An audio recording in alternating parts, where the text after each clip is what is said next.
Hey, good morning. Episode 339. We are live. We're going to have a fun show today, talking a little conspiracy theories. Yeah, NFL conspiracies. Yes. Is it scripted? Is it not?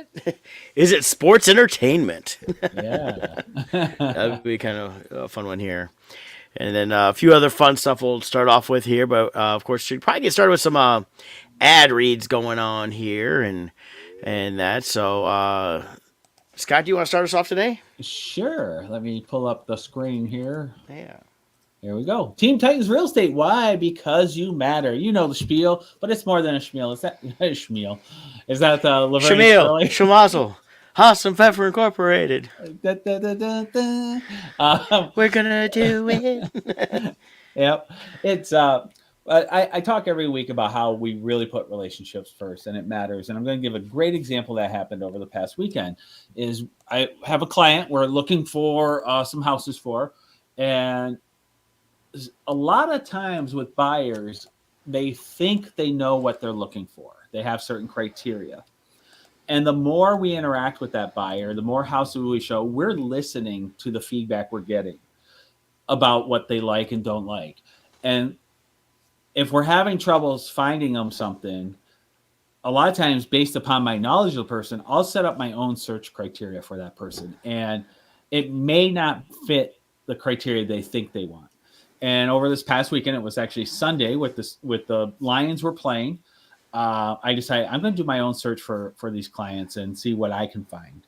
And this house came up that was gorgeous and it fit everything they wanted, but it wasn't in the traditional way. So it didn't fit their search criteria they gave me. So I call them. I'm like, hey, I think I found your next house. I think this is it. And it was about an hour and a half drive. It's not far from Lansing. And I'm like, the Lions are playing today. No one's going to be out doing showings. If we go out there now, we might be able to get an offering with no competition. So they're like, well, don't you want to watch the Lions? I'm like, I can listen to them on the radio. So had them on the radio, drove out there. They loved the house. It fit everything they needed and more. And they're like, yeah, we want this. So we rode up. I drove back. Jill was back here. So she was waiting for me to give a call. This is where the teamwork comes in. I'm like, Jill, they want to make an offer. So she started getting all the offer together while I was driving back. So when I got back, we could hurry up and get it submitted. And the offer was accepted. So we got them their dream house. But had I not taken the time, if Jill and I didn't take the time to get to know them through all of these times we've been together, I never would have been able to do my own customized search to find this house for them. So, Right. so it's just a lesson in relationship. It matters. We are experts in this field, and sometimes the X's and O's, so to speak, in football speak, maybe on paper don't fit the reality of what you need. So that's what we were able to do. So that was our success story for the weekend, and it's just been going really well. So if you want realtors who really do put their relationship with you first, we don't rely on AI to tell us what types of Facebook posts to make. We don't rely on AI to put fake images of ourselves up, fake headshots. Check out those realtors online. A lot of their pictures, they'll have six fingers. They'll have crazy stuff going on. We're not fake. You see me all the time here. This is me. Hashtag no makeup, no filter. But we're genuine. We're authentic. And we work hard for you. So give us a call. 586-232-5144 is our number. TeamTitansOfRealEstate.com is our website. Yeah, you mentioned X's and O's real quick before I get into the next ad read. Elle King, who does that song X's and O's, is getting all kinds of backlash because she was drunk at the Dolly Parton tribute at the Grand Ole Opry, and she just screwed up everything she did on stage. Oh, no. So you said that made me think of that from the other day. I haven't seen that in the news.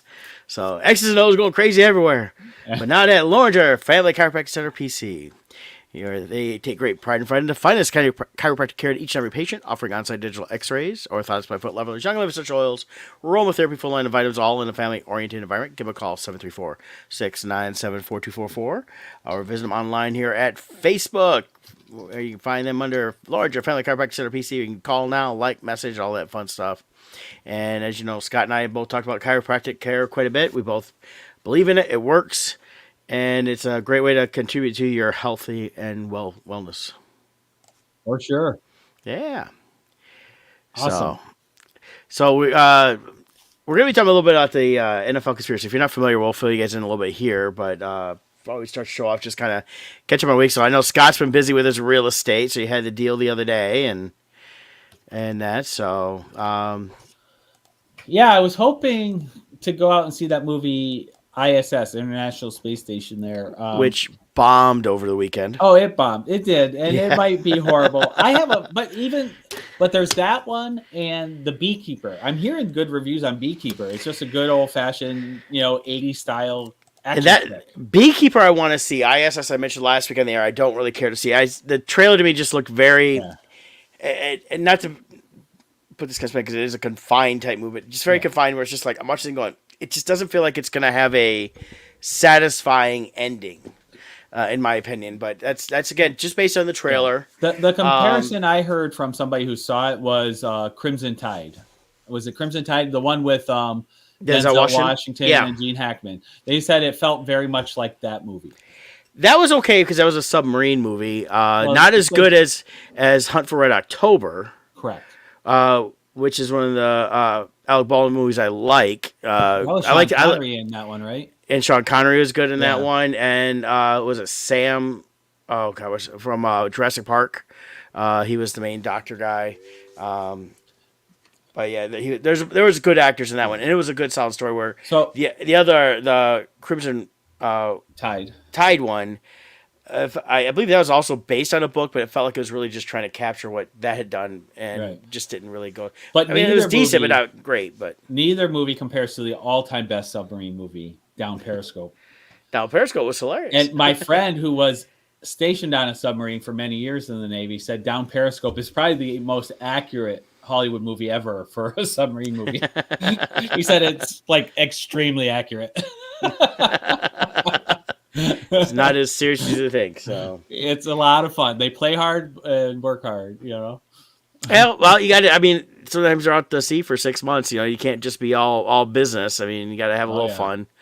So, but I didn't go see any movies this weekend. I did watch a few stuff on TV. Finished up Reacher. Scott hasn't finished that up, so I'll wait till he finishes up. We'll cover that later. But they are filming season 3. I liked it. I was watching going, man, I wish I knew when season 3 would start. So I looked at it. I was like, okay, it's filming now, so probably the end of the year again. I just like it. I did watch the Tom Cruise Reacher over the weekend. I was like, okay, let me watch this. It's really not a good movie. I remember seeing it originally, and I thought it was okay. It wasn't great. It wasn't bad. It was. If you were bored and you needed a Saturday after seeing Reacher series and knowing that's how Reacher's supposed to be, I'm watching this going, okay, this is nothing Reacher. It's just they took this book option and it's a Tom Cruise movie. Same thing with I watched last night because I was like, okay, I wanted something to watch, and I was kind of fighting to stay up because I wanted to at least see the end of it, not because I was curious about how it was going to end. I was curious to see it through. As The Mummy. I never watched The Mummy with Tom Cruise. Neither have I. So what's your critique of that? It's a Tom Cruise movie.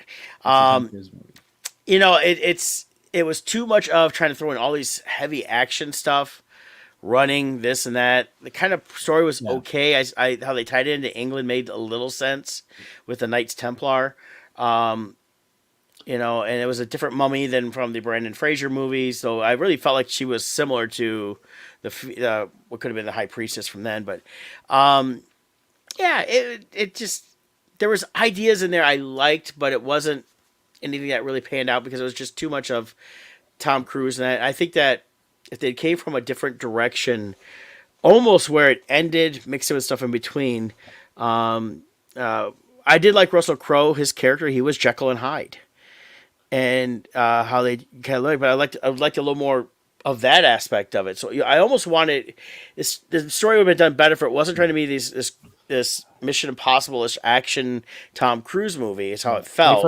They forgot what genre they were. Yeah, and if they come into it almost like a National Treasure, from that aspect of finding the mummy or searching for something in the Curse of the Mummy being real. You tie it in. Oh, here's these. I mean, they're basically trying to tie in all the monsters. They were trying to build the dark universal monsters. Because I mean, there's one scene when he first meets Russell Crowe, and it's you can see like the head of a vampire, and there's all these other hands and things like that, all these different creatures, and basically, Tom Cruise becomes a creature, but he's not a creature; he's still a human. It's just I felt like it was just all over the place and wasn't as good a story as it could have been if they really concentrated on what the real story was there.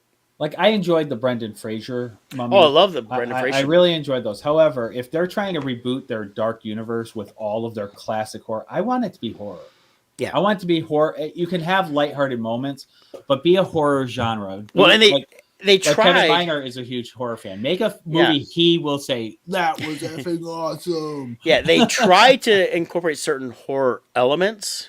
Right. But because you're doing too much over-the-top action, I think it takes away from that. And it just didn't feel very horror. That's where I think that if it had been more of a mystery involved with not the transportation of the mummy, which is the reason they ended up in England, from when they got it from, tying into this thing of finding all these Knights Templar graves in England.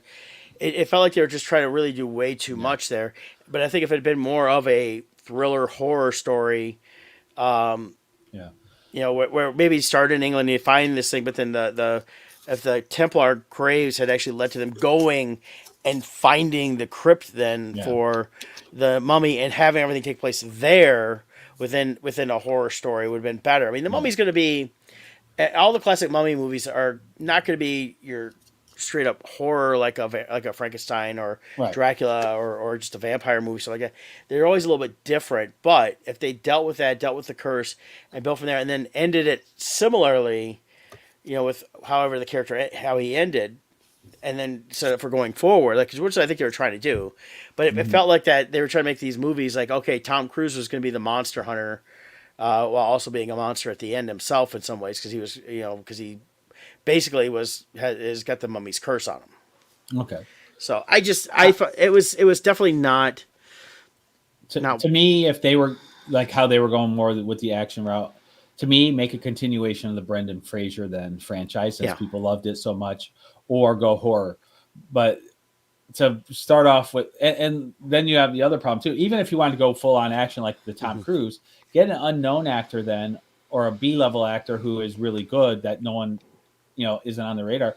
You don't have the baggage of all the stuff. With Tom Cruise, you're going to get the running scene where he's coming right at the camera. You're going to have. We got multiple ones of those. Yeah, and then we got the fact that he's very fit in this movie. And this movie's been quite a few years now. Yeah. And he was very fit. I mean, so you got to make sure they did shirtless, and showing the abs and stuff like that. So, so Jeff will comment on that once we get to that part. But thanks for putting that up there.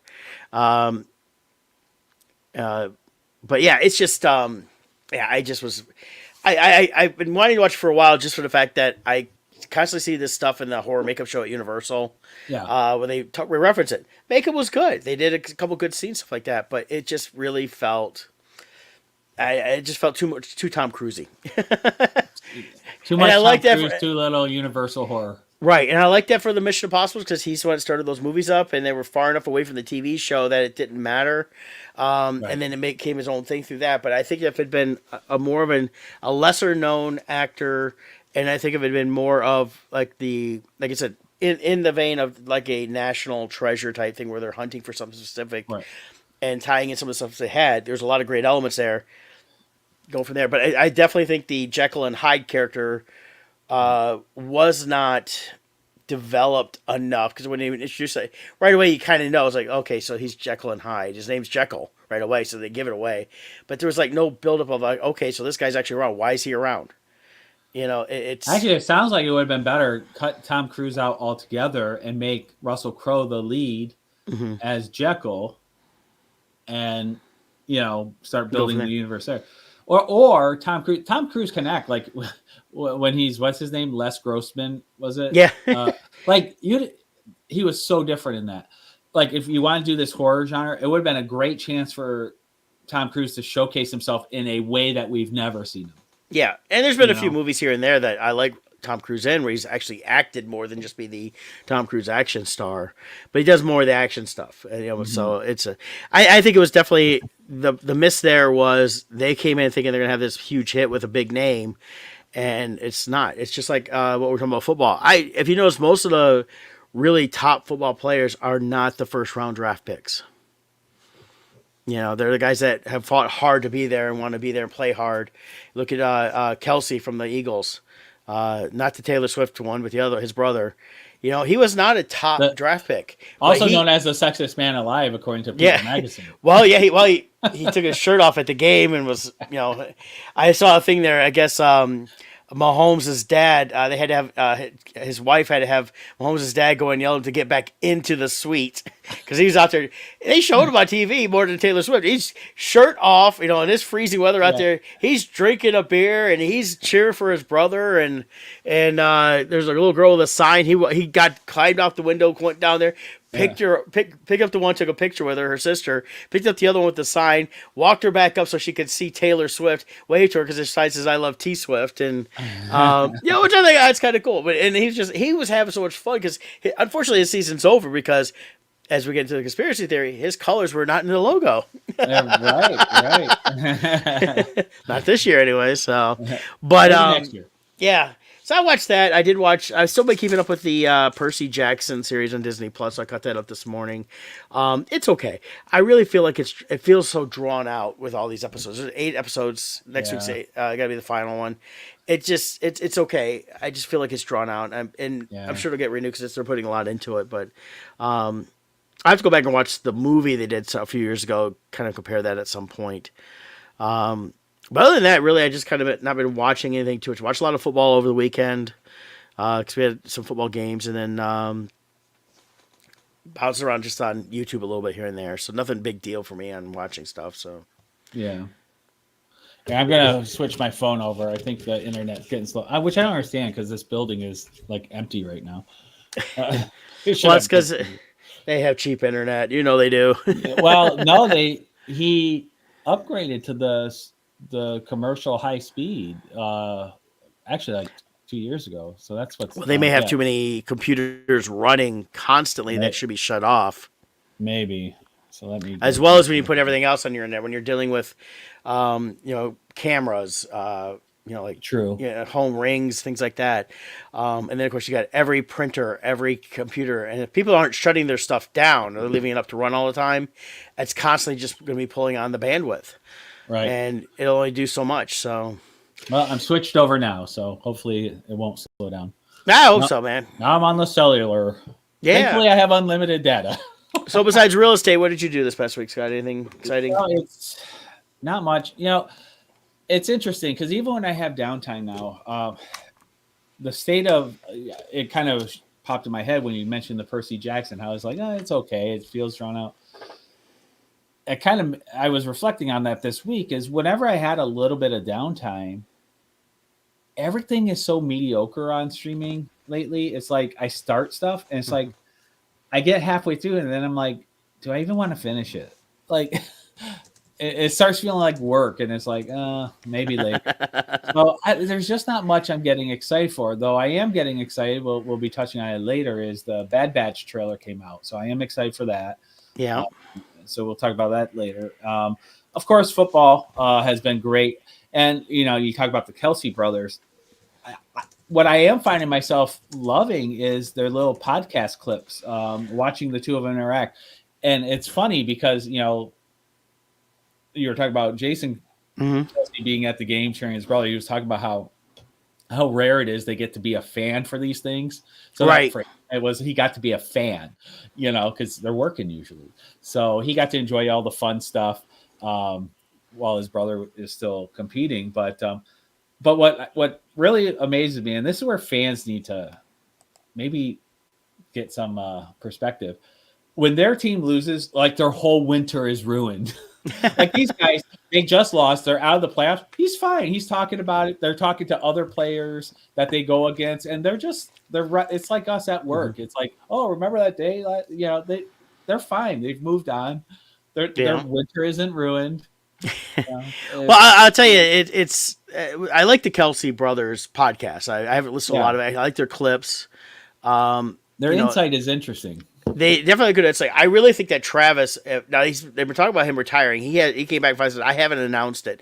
He was upset at the loss. He was upset with a few other things, and there was talk about okay, he was done. He's going to retire now because of his demeanor and all that. And then there was these reports saying he supposedly told all the players that he was done. And I think it's more his Jason. Yeah. Jason Kelsey. Yeah, I said Travis, but I meant Jason. And I think a lot of it was he was saying goodbye because they're like, "Hey, we're done for the season." It sucks because it also was a hard season for the Eagles for some of those players because they started off so strong and barely, realistically, you could say barely made it to the playoffs because of the fact that they really should have been with the same type of numbers that Baltimore has because they were playing that level of football, and something fell apart. But he actually he talked about that on the podcast there. And what he said was, he never said anything to anybody. He thinks people are just reading his body language. He's like, I had a loss. He goes, now, am I considering? He goes, for the last 3 years, I've been considering it every year. Right. He goes, it's nothing new. He goes, but I would never make an an important decision like that based upon the emotions of a game. He goes, you want to give it times and do it properly so you thank the right people and blah, blah, blah. He goes, I don't know if I'm going to retire or not. I'm going to evaluate it with my family, with, my health and all that, and then make a decision. So I think, though, when he does retire, he is somebody I'd love to see on one of the NFL programs. Yeah, I would love to see him on there. He is very insightful. He's well-spoken. He's got a great demeanor. He'd fit in great with the guys on Fox. I really don't care for the CBS guys as much. They feel very stiff, and you can tell there's a lot of animosity still between a couple of the quarterbacks on the CBS one from back in their playing days. It comes through a little too strong. But I like their podcast, stuff like that. The whole Taylor Swift thing, good for NFL. It's gotten them stuff. But I can tell you this, Lions had one of the highest viewerships, and Taylor Swift wasn't there. They were averaging about 40 million viewers for each of their last couple of playoff games, where the other games were all about 32 million. So it's the highest divisional series game in like 30 years for viewership. So that goes back to pretty much when people barely had cable.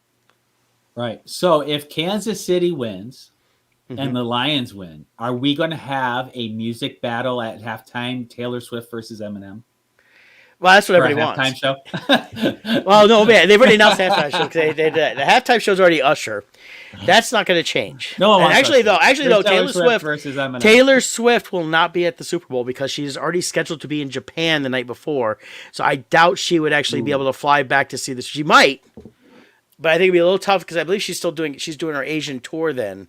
And so because I heard that on something a couple months back when they were talking about the Super Bowl if they made it, and that she's going to be on tour over there at that time. Yeah. So that would be, I think, a very difficult thing for her to make it at that. But Eminem, was trying to be there, and he's a Lions fan. He's been supporting the team and pushing for it, and he's very excited to see him on everything now. Huh? You got Kid Rock and Eminem side by side. Well, Kid Rock he hasn't really been out there as much. Eminem's been at the games. Do those two even like each other? I have no clue. You never hear them talk about each other. So I wonder if there's some animosity there or if they like each other. It could be just something where they both are just kind of like doing their own thing and not even thinking of the other. Yeah. But I know at the game over the weekend, Eminem was there. You had Jeff Daniels there. Bob Seger was there. So you did have a lot of Detroit legends in entertainment. And of course, they did interview Jeff Daniels about the credit he deserves for the Lions' success, because ever since him and Peyton Manning broke the curse of Bobby Lane in the middle of the previous season, Lions have been doing well. And Jeff Daniels believes that the statue they're putting up of Barry Sanders is a good start, but they're going to need to put a statue of him up as well for breaking the curse. Yeah. Well, I went back and watched that again when they did that, when they broke the curse. It's so funny. And Daniels asked Peyton Manning, he goes, well, if this stuff works, why didn't you do this to put a hex on Bill Belichick? And Manning goes, no, Bill Belichick's dark magic is too strong. Yeah. Well, let's get into this whole controversy thing there, or this Yeah. conspiracy here. I wanted to share this video real quick. This is a great video from back in an early beginning of the season. Keegan Michael Key, a fellow Detroit Lions fan, they did this thing, and they suppose they're going over the script for the NFL season. Oh, okay. And so I don't know if you've seen this. I came across this today. I had not seen this. So Okay, we need something juicy for mid-season. What if we replace the gritty with the sexy? Dexy. Sexy. Dexy. Come on, people. Sexy. Dexy. So sexy. I think for my next celebration, I'll ride a Bengal tiger. Can somebody procure me a Bengal tiger? I got a guy. My man. Okay. What if we ban sex? Woo! What if we reveal that Tyreek Hill is actually part cheetah? What if that Jimmy Garoppolo character fell in love with my character? That's a Steamy Kelsey. forbidden it's love. Kelsey's mom. Good-looking guy right there, Mom. I see where you're going. Whoa. What if I got a ring to match this ice? Who's Speaking that? of Super Bowl, let's skip to the last page. I've taken the liberty of writing something spectacular. Wait for it. And I did not see this coming. I know. Just think of the memes. Yeah. Yeah. I love it. Yeah. So that was I was hilarious on that, and so it was and it was just like, oh my god, how timely is that with all this stuff about they're talking about now? So Yeah. but yeah, there's this here that we kind of got to go is the logo. The logo is what it is, and here's the current logo. And then let me see if I got all three here. This is some other videos I interested about this. Like, supposedly there's a Lay's commercial. The colors are the 49ers coming out of the Lay's bag, for the thing there. And then this guy was talking about something else with some other stuff on that. But yeah, this is one of the things here about the logo there, which is the purple and then a little bit of the red, which is the 49ers and the Ravens, which is what everybody's now predicting based on And the this logo. was revealed at the end of the last Super Bowl, so it's a year in advance. Yep. And so are we just making stuff up? Well, they also have pulled up the previous, 3 years of logos? Let's Yeah, I was see. trying to find if I find it there. I had it. I've lost the. Let's see if I think I... Yeah. Is this it? Hold on. Here we go. I'll share this one. Yep. Present. So somebody went back and they pulled up the previous years, and dun dun dun. Yep. So And now here's the thing with the colors. The team with the least color is the one that wins every year. right. So this year's logos, the 49ers, are scheduled to win according to the conspiracy. Right. And then we even found one that was supposedly a leak, but you never know. This could be a lie. But based on Yeah. the colors there, certain teams may or may not be. But, we'll see after Well- this Super Bowl what the real logo is. The colors we saw had a lot of green in it, and one of the things that was just happened the other day was on January 2nd, so a couple weeks ago, on the Pat McAfee show, Aaron Rodgers said he wants the Super Bowl 59 logo, that's next year's, to be jet green. And 'Cause, that is on the leaked one that we saw. Yep. And then there was also another thing I saw. That's what one of those videos was. That's what was the script here. Let me see. Let me play it real quick. See if this is it. Is that it? Who has teal though? See, like the one with the Eagles, to me, that's more teal. Yeah. Isn't that isn't there a team with a lot of teal? Yeah. Well, there's a couple teams. I mean, it's Yeah. Miami. Miami, that's what I was thinking. Miami. So, but it's like a lot of this is from this. Here, we had this here up here.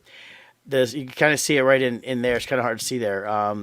But the what it basically says is from a TV station that shared. It said that Reba McEntire, Usher, and Post Malone are scheduled to perform at San Francisco 49ers Baltimore Ravens Super Bowl matchup on February 11th. This came out like a week or so ago. Yep. So this is part of what's really helped bring about a lot of this conspiracy stuff. Is this real? Besides the Aaron Rodgers thing, Yeah. but the it was also one of those things where I was trying to find the video here. I had a couple things. It was someone had shared on their and I don't have it. I lost the click here on their Twitter. back at before the game started or during the game. So someone shared on TikTok. He had shared that Aaron Rodgers was going to tear his Achilles, and they mentioned about when. And the post was like at 5:00 in the afternoon, and that was a Monday Night Football game. Oh, So, so and it so happened prior before. to it happening, saying that this was going to happen, and then a few hours later, their account was suspended. Ooh. So, did someone get a hold of the script? Right. We don't You know. know?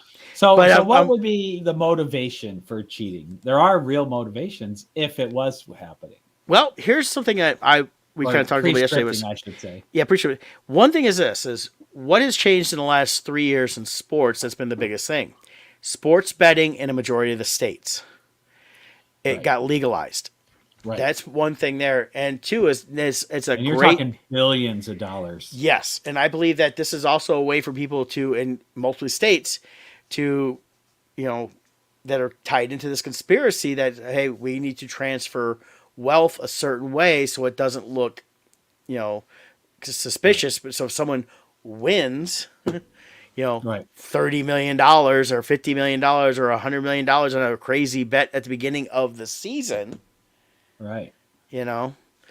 Certain politicians could be let in on the secret Yep. that need to get some money or whatever.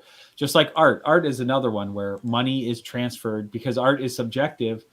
I could paint a picture, a finger painting that takes me 5 seconds and sell it to someone for $5 million. And really the $5 million is a bribe, but because it was to purchase art is subjective. No one can put a hard value on it. So that's a way they can transfer wealth. Same with betting.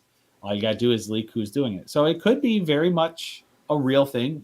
When you have billions of dollars changing hands, the more money involved, the more fixing might take place. Yeah. So, that's kind of my conspiracy on that is it's tied into the sports bet and how that took off towards COVID. And it seemed like some states pushed it through very fast when we were doing the shutdowns for that year and a half. And it was, sports betting has been big in Vegas and even Atlantic City for years, but the ability now to sit at home on your phone and now do all these bets. There's people that do it all the time. They sign up for whatever site they want. They do all these parlays or things like that. So it is big money from all the people doing it now. And the real big money is the people who place bets at the beginning or a year before. They'll take bets on who you think next year's Super Bowl winner is. Yeah. And so if they announce a year in advance the Super Bowl logo and you're in the loop and it's pre-scripted a year in advance, for very little money, you can put money in and get a huge payout if you're right. Right. So it's kind of like it's kind of like that. I didn't watch this, but I did watch that movie on GameStop, Dumb Money. The movie was just okay. I like the story behind it. That I think the story they showed was not what they should have been dealing with, but it's where people on Reddit and all that stuff basically went and started buying up GameStop. Really fell on one guy who believed in the stock, and then all those other people were going in, they were trying to stick it to the man, and that's kind of what it became this big, conglomerate, or collusion among people on social media. And that's what's going on here. We're seeing this big collusion, and because we're seeing so many different things happen in the last few weeks alone. That not just because we're Lions fans, because we've been through the tough times. We're used to the losing and being done by now. But seeing the win has just been the greatest thing ever because we're just enjoying it. But to see things like the bad calls at Dallas against the Lions to force a Rams-Lions matchup, which was a huge winner on the ratings, TV ratings. Right. To also seeing the Kansas City Chiefs game over the weekend and the guy getting a touchdown, and they've been showing it over and over since then, saying he should have been down at the 1 yard line and it shouldn't have been a touchdown. They kind of gave the Chiefs that win. Well, even in our game, at the end, the other team should have tried to kick a field, called a timeout, and then forced the Lions to attempt a field goal. And everybody who watches, you always force the field goal, even if, because he's like, well, they would have just made it. You don't know that. They could have fumbled the snap. They could have dropped it. All kinds of, someone could have blocked it. all kinds of things could have happened. So Yeah. even on the Kelsey podcast, they were like, you always go for the kick. Why wouldn't you do that? You always do that. Yeah. Like, so everyone seems confused. Now that also leads to if the fix is in and the players are all part of the fix, because you would have to include the players, otherwise they might Not try to win. necessarily.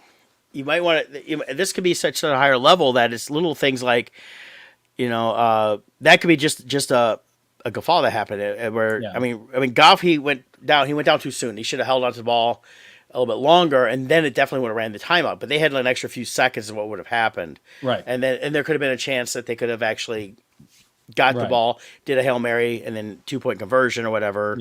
Yeah. But I think that the players aren't as involved. I think this is on an official level of the NFL as well as a referee level. And part of the reason the referees for that Lions and Dallas game are basically said, "Oh, you're not going to be a plus." They screwed up because they were a little too blunt in how they handled things, and that's my conspiracy theory on that. Is because the way they handled it, the league was like, "You guys screwed up. Everybody's focused on you now. You have to go." And, so one business model we can look at for how this could work if you really were doing this is the WWE. They are pre-scripted, but the stunts are real. You're really slamming a guy on a mat. The mat is just wood under there. It hurts. If you jump off the top rope and you're 350 pounds, you're still a 350-pound guy going 14 feet through the air and landing on top of someone. That doesn't change. That's not fake. That's the physicality is very real. Same thing in football. The physicality is real. It's just the outcome is predetermined. However, because you are operating in a live action theater where everybody is witnessing at the same time, things happen.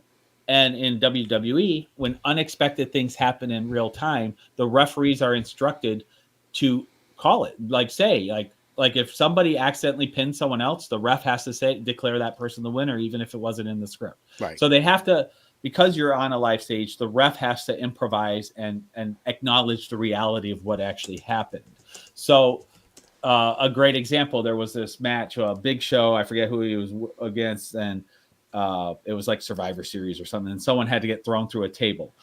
Well, when he stepped up on the apron, he was supposed to win that match. He stepped on the apron and he's getting ready to come over the rope like he usually does, and the guy drop kicks him. Well, Big Show lost his balance, steps backwards, the table's there, and he goes through. They had to call the other guy the winner, and Big Show just looks like stunned and stuff. And Vince McMahon supposedly was swearing at everyone in the back because that wasn't supposed to happen. But you're in a live theater, so football's in a live theater, so it is possible that it's a lot of things pre-scripted, but things happen. Well, yeah, they have what they're trying to guide it towards, and that has to do with calls and things like that. That's a great way. But it's also things happening around. And the other big one was the Oscars. Marissa Tomei. They say, "Oh no, she won," but it's come out a couple times saying no, he was just rereading, and she was the first name on the list again.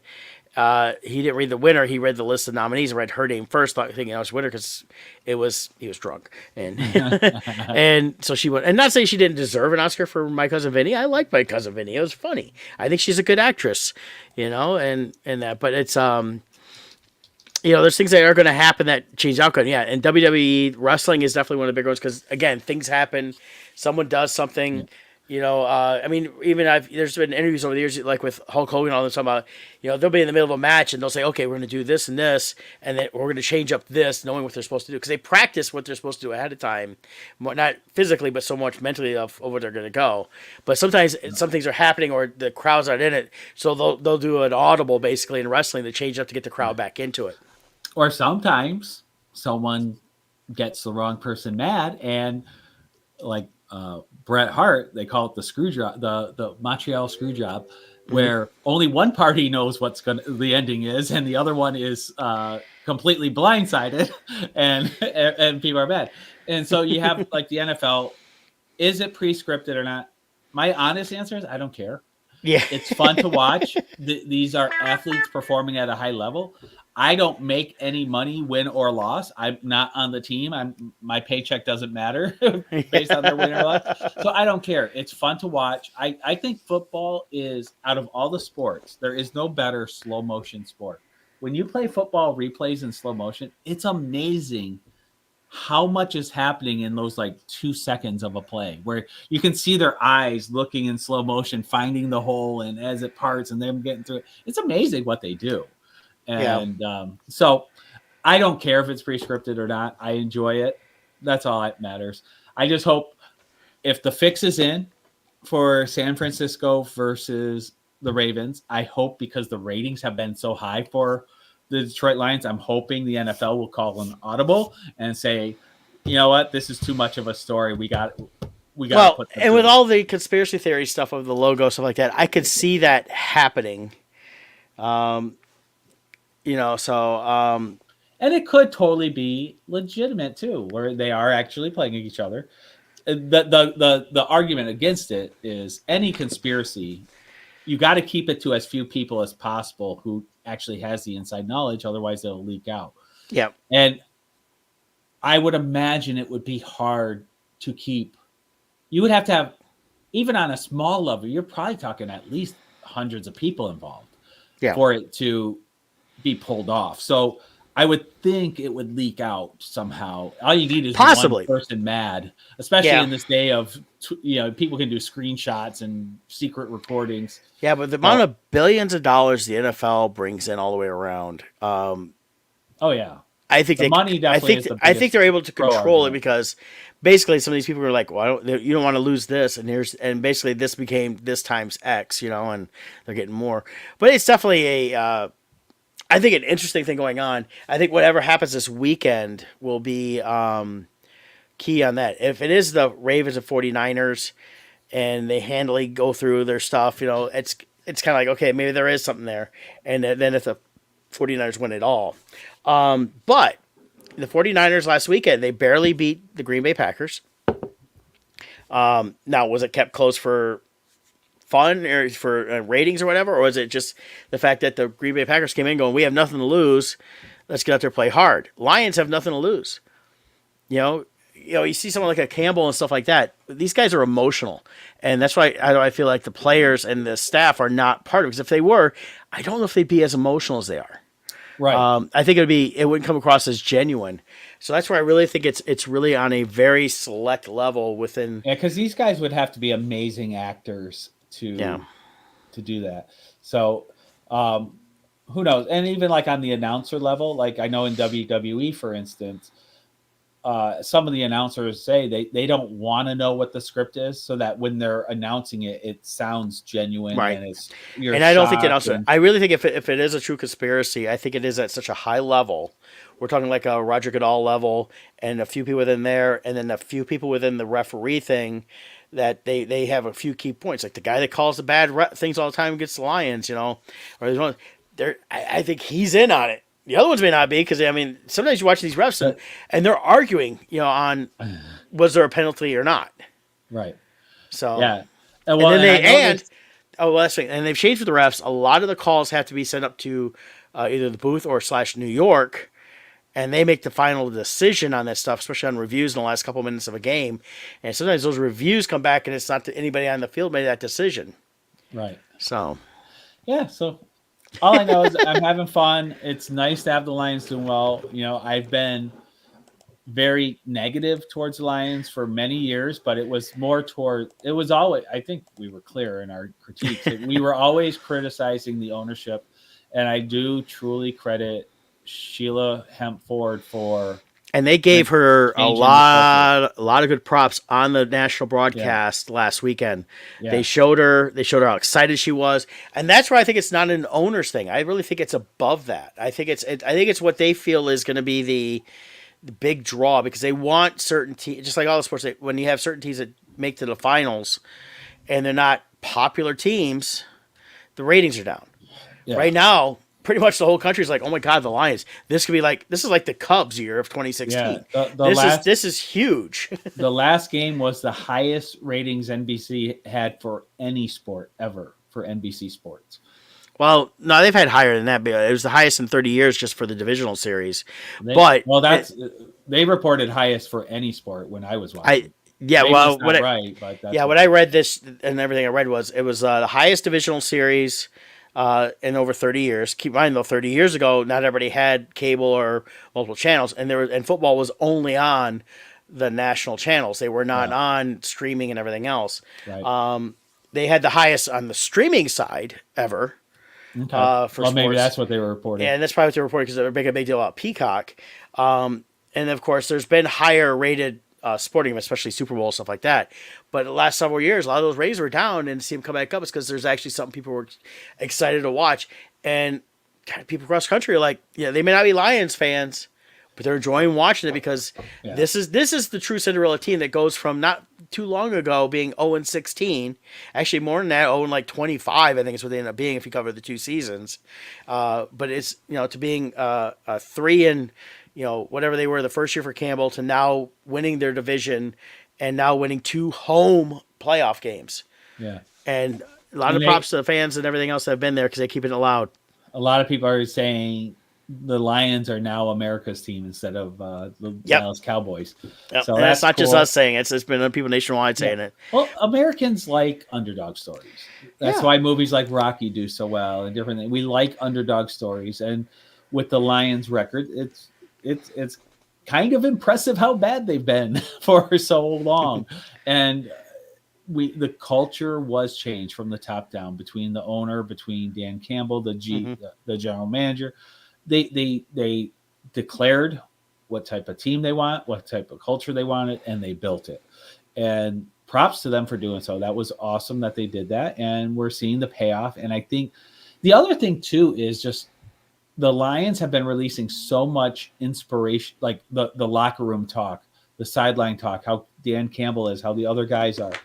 And one of the things I was reading is a lot of players around the league are seeing this and they want to play for Dan Campbell now. Yes. So that's going to help our future where players might, there's a famous story with Gronkowski where he was supposed to be traded from New England to Detroit.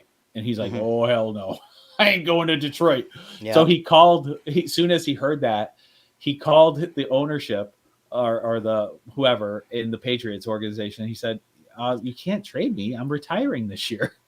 Yeah, so I remember that. Oh, and he lied. He wasn't retiring, but he told them he was planning on retiring. That got out. He said he was going to retire, and it did come out that he was going to retire if they were going to trade him. He said, I'll just retire. Right. And basically would screw their deal up. So they had to back off of that. And he's retired a couple times and came back. I mean, he retired when Brady left because he said, well, I only play with Brady. Brady got him to come back to Tampa Bay and that stuff. And then when Brady's done, Gronk was done. Yeah. But yeah, it's but now it's great to see that people want to come play for Campbell. Yeah, but Campbell is such a genuine guy. He's one, he was a player. 2 is, as a coach, he talks about it. He's got this is what he expects. But what he expects is not such a hard demand. It's we're going to work on this together. And he's telling these guys we play together, we work together, we're all there together, and it's about together. And it's not just saying it, but then keeping himself distant from the team. He is right there in the trenches with those guys. And literally, like in practice, he'll do the workout with the guys. He will do the calisthenics and everything that they're doing, and he'll be sweating alongside of them. I mean, the guy's a beast. What we looked it up. What is he? 6'5" and like 265 pounds. Like the guy's a beast. At 47 years old, he could probably suit up and play. Yeah, well, and that leads me to we just off topic. I'm like, I really hope we see for some reason Dan Campbell suit up and we see him on the field. I would love that. Yeah, and then I reminded Scott that sounds just like the longest yard plot. Yeah.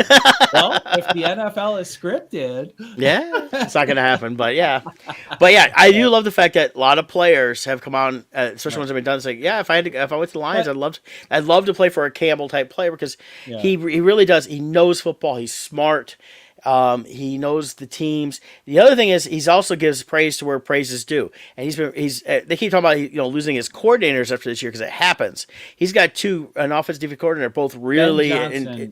Ben Johnson will probably be gone. He'll probably be head coach. And somewhere. he talks about how much, and he tears up a little bit. Like, I don't want to get into it right now because we've got too much to worry about. But he goes, those guys are great. They're right there, and they handle it. The good news for the Lions is Ben Johnson's the offensive coordinator. Dan Campbell is an offensive guy. He understands, so he has his hand a lot in there. So it will be a loss for our team, Ben Johnson, if he gets hired somewhere else, which he probably will. But Dan Campbell's still the heart of the offense still. So I don't think that hurts us as bad as if our defensive guy left. And from what I'm hearing, he's going to be doing interviews, but they don't think he's going to actually go. I think it depends, because it might be somewhere he really wants to stick around because to build up his resume. Basically his resume. It's not a resume, just how much his value. Yeah. So, but from a mentality standpoint, I think if I was, I mean, I've obviously never played for the NFL, but if I was this huge physically fit guy playing top of the game, the last thing I want is some little out of shape guy telling me what it takes to be successful. Like, wait a minute, you can't even do 4 sit-ups. Like, you're going to tell me what to do? Like, you know what I mean? But Dan Campbell can do it. He's like, oh yeah, I'll do the up downs with you. Let's go. So I think there is a respect physically too. When you're I think that, and that's what the Lions needed, was someone to come in with that mentality of, I don't want to hear you don't want to do it, can't do it. You know, let's go and do it, and I will outdo you. Right. So he makes them want to earn everything, because you don't want your coach being better than you. Yeah. So like back in college, for instance, when I did crew, our coach was insane. Coach Mike wore shorts all the time, even when we had to do our 6-mile runs in January in blizzards and ice. He'd be outside in shorts running with us. Mm-hmm. And he's like, listen, I will never ask you to do anything I'm not willing to do myself. And it pushed us to do things we would, had he just been sitting at home saying, yeah, go do your run, we would have been like, screw you. But he's there. And he was terrifying. He actually went on. Years later, he became the strength and conditioning coach for our special forces. Oh, wow. So I think we were his guinea pigs. Probably were. Yeah. Well, last thing on the thing here is this guy here shared a different logo than you and I saw. Oh. And he's talking about for next year's the stuff here. So I'm going to play this real quick. Ladies and gentlemen, I am in absolute shock. Now, I can tell you, I can't confirm that this is real, but I will say that I ended up getting sent this from an anonymous source. Okay? The Super Bowl logo for next year. At first, I was just like, maybe not, but then I ended up seeing the New Orleans skyline, in which where the Super Bowl will be hosted, blue and yellow. What does this mean? What 2 teams?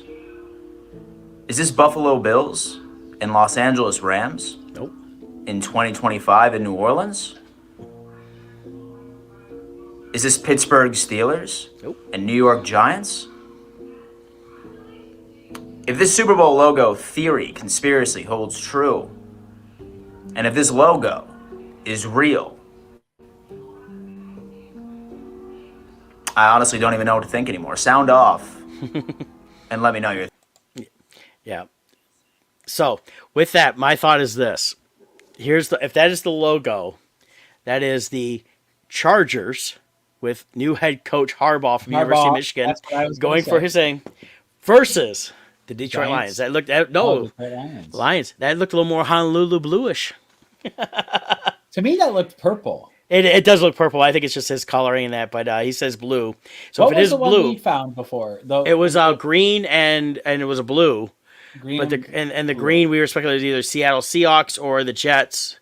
But with the Harbaugh talk, was saying the skyline was New York, wasn't in the one we found. Yeah, but it had the Jazz player on it. For New and Orleans. This one actually has the Superdome and stuff like that, because that's where the Super Bowl will be next year. It's down in New Orleans. So I really think that if that was true, then I really think it would be Harbaugh, and then possibly I'm gonna say the Lions because I'm a Lions fan, but it could be more purplish, where it could be Minnesota or even the Ravens again. So could be. Of course, with the blue, it also ties into the Chargers having a little blue in there as well as the gold. Yeah, that's the hard part with the whole logo conspiracy. Now, if you were sending signals, you could do that. But from an outsider, let's say I'm like, you know what? I'm going to go place bets based on this logo this next year. There are so many teams with blue or purple or shades of blue. There's so many teams with yellow. I mean, New Orleans Saints, they're a form of gold. They're black and gold, yeah. You know, so it's like, who knows? There's too much. Of course, the purple There's and too yellow many is scenes with just crossovers. purple and yellow is still just a generic thing for New Orleans anyway. So Right. So for the Mardi Gras stuff like that. So it'll be interesting to see though. I think it's a fun topic we've had with that today. it's a fun topic. And we'll see what happens. Go Lions on Sunday. I'll be at Disney that night. I get into Disney. I don't know if I'll catch much of the game, but I mean, not that I couldn't, but I'm going to Disney. So I'm going Disney. yeah. And the last thing is, let's do the trailer for the Bad Batch. Oh So- yeah, I have yet to see this, so I'm All right. excited to see this. Hold on! We've got troopers up top. We're running out of road! Not exactly a stealth exit, boys. Let's move!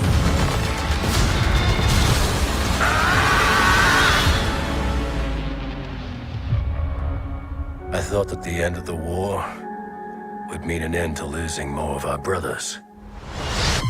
But I was wrong. We can't just walk away. Not with the Empire imprisoning the kid. Secure her in a cell.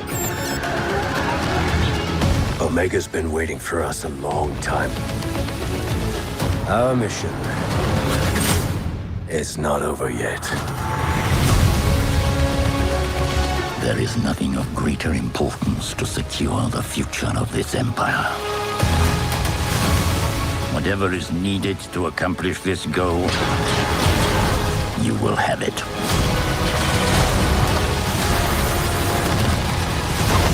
They are coming. For all of you. Give us a real challenge.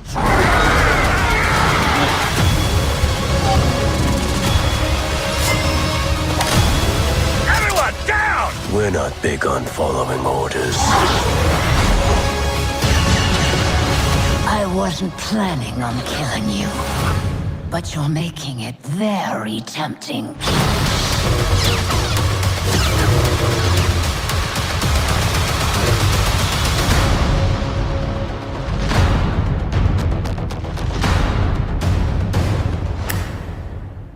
Nice. Yeah, they're doing a 3-episode premiere, which is cool. Excuse me. Saj Ventress though looks quite different to what we're used to, and so I looked this up. Yeah, go ahead. Yeah, her story takes place between when we last saw her to then in this book, Star Wars: The Dark Disciple. Even though it is I still think it's considered a Legends book because it came out several years ago. I don't know how it ties, if it was ever canon, but that's Quinlan Voss, the Jedi there. Yep. But then her lightsaber is also the yellow, which shows she's no longer Sith side or even light side. She's center, which is what Rey is. So there's a lot of speculation that some of that is going to tie into the future Rey movie, but that's still speculation. But yeah, so you can see with the hair here, her hair in this image here on the book is similar to what they have in the show there. Yep. So I'm excited about that. I'm excited for it. Once again, Filoni's finding ways of getting, because I don't think we've had Ventress in anything canon. I don't. Well, think. Clone Wars. Clone Wars is canon. The animated series is canon. It is canon. She was in that. Okay. Yep. No, she is canon, but I'm sorry. But pre that, this is before or after that? After. Well, Clone Wars is before. While it's still considered canon, it was before Disney bought them, because Disney buying Star Wars, they ended the Clone Wars. They did that last season that we saw a couple years ago, so kind of finish up, basically set up the story for Ahsoka. But they've considered that canon because they went into Rebels. Right. We did not see her in Rebels, but she was already with the witches. From Clone Wars, they never said what happened to her. Supposedly she, in Dark Disciple, supposedly she died in that. But so this takes place post Clone Wars, of course, but I don't know if it's prior to or after the book. So the book could actually be her final thing, or they're just drawing from the book the elements he wanted to continue her story on. That's what I suspect. Yeah, because I think Filoni's going to want to turn her into something more. Yeah. Well, she's always been a popular villain. Oh yeah. So She's been a great villain. Love it. Love the character. And Filoni's masterful at how he incorporates the stuff all the time. Right. I also like the crossover. Like he's so good at like if you notice, like the gun towers. Those are the same gun towers that are on the Death Star that are trying to shoot the thing out. So he's starting to blend in stuff from the original trilogy. He's starting to incorporate. So you're starting to see the crossover from the Clone Wars era into the original trilogy era, and how the technology is evolving. So I like that. And that's just what Bad Batch did. Really, it showed the transition from clones to stormtroopers. Yep. The change from the Republic to the Empire, the looks, the style, coloring, everything. So it's been a great ride. It's a shame it's only 3 seasons. At the same time, I'm glad they're wrapping up the story and not trying to drag it out, because they have other stories I know he wants to tell. So. And the other part where Filoni gets what Lucas was doing with Star Wars is Star Wars has this huge saga happening, but at its core, it's always about family. And Filoni's doing that here with the Bad Batch is a family, and their sister is being held captive, and they need to get her. It's family centric all the time, and he gets it. Yep. So that's really awesome. Yep, a 3-episode premiere in about a month, so looking forward to that. And then they'll have an episode a week. It's 15 total episodes, so they'll go over 12 weeks. So it's gonna be a good till the end of April. So, and then the last thing I have here is Crimson Shadows. Just want to remind everyone we are launching next week on the 30th. So Tuesday the 30th will be launching. The pre-launch page is up. Click the link that I just posted and click that little green button that says "Notify me on launch," so you'll know exactly when we go live. We have 49 followers right now, so that's awesome. And we're looking forward to this. It's a really and then big feat that we've accomplished here. And Scott, Kevin, I've said put all the work on the inside of it. We all three will have covers available as options. Yep, multiple covers. So if you like Scott over me, or me over Scott, or Kevin over both of us, or you can choose one of their covers. All of them. Buy all the covers. Yeah. Because they will be limited. My cover, Kevin's, we'll have one that'll continue on, but some of the covers will only be limited through a little bit past the Kickstarter, so we may not have many available for shows. We have 5 covers, 4 that are soft cover versions, and 1 that's a hardcover version. Yep. So excited for all of those, and can't wait to get this out to everyone. I haven't even been able to see Brett in person, so he hasn't even seen the physical copy, but it's so nice to see in person the hard work that the 3 of us and our guest artists that we've had along the way too have been. It has come out so good, and we will put this up against anything Marvel or DC has put out. It's quality. It's really I think everybody will enjoy this. Enjoy the enhancements that have done to it with the additional pages and everything else. So even if you read the issues, which we still have some issues available, you can buy the individual issues for a limited time still. But with the trade coming out, those are we've been going through and we're almost out of them anyway. So but the issues will be available through the add-ons. Yep. So you can do that. We have other merchandise available: enamel pins, bookmarks, prints. And keep in mind, all the individual issues are first edition prints of those issues. Yes. So they are first printings. They are not reprints. They are not printed on Never demand. to be printed again. So never to print them again in that way. So we've got some of those, and some have already sold out. So unless someone offers $1 million, then I'll print they'll be something. reprinted by a studio that wants to pay for it. But even then, it will say second printing in it. It won't say first print. Yeah, or it'll say first edition for a company or something like that. Yeah. So they can do that. Yeah, too. if McFarlane wants to pay us a lot of money, we'll let him. Reprint. That'd be nice. Yep. Hey, I won't be here next week. Scott will let y'all know if he's going to be able to do a show next week. I'll definitely pop on. We'll talk some Crimson Shadows because that'll be the first 24 hours there.